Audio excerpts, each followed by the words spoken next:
For as long as I can remember, the mirrors in our house have been covered. Dad insists on it. More than insists, demands, commands, ensures. Dad is strict, and there isn't much my sister and I can get away with normally, but attempting to move one of the covers off of a mirror, well, I'll just say you only have to try once to be properly dissuaded from ever doing so again. It isn't that he's against mirrors. If we're at a relative's house or in a public place, he has no problem with them. We're even allowed to have compact mirrors as long as we only look at them outside of the confines of the house. And it isn't as if we don't have reflective surfaces in the house.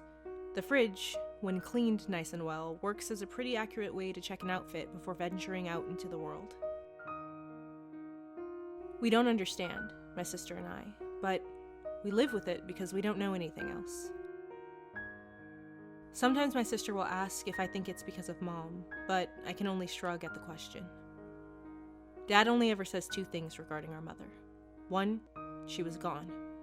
And two, we had no mother. Some days I think that might mean she died, and others that she had simply left. Whatever the case, I can't answer my sister's question.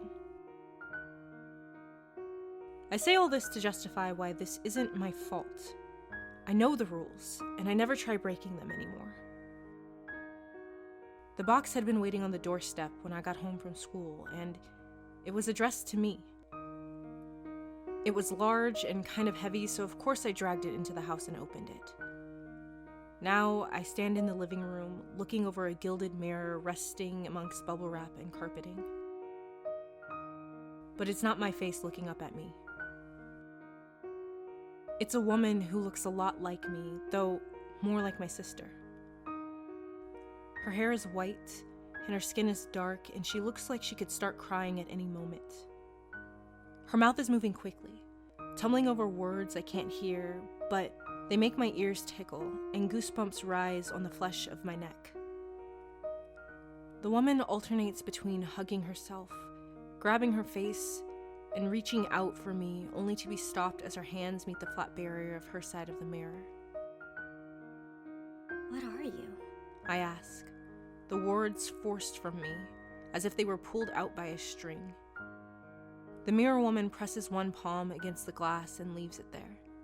She mouths a word, one word, much more slowly than she had any of the others before, and a shiver runs down my arms, making my hands tremble. What? I stutter softly, and she repeats the silent word, a soft, patient smile secure in her wet cheeks, beneath suddenly weeping eyes. She keeps one hand pressed to the glass, and with the other beckons for me to understand, pressing her hand against her chest. I focus on her, trying hard to make out the words she was saying. She looks so desperate as she tries to communicate, repeating herself again and again.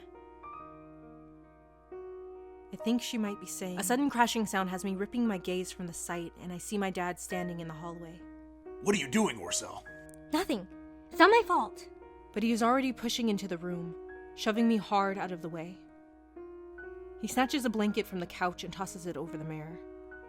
The woman is no longer smiling, but tears still stain her cheeks as she beats her fist against the glass, fury bubbling from her silent lips. I could have sworn she had been saying, "Mother."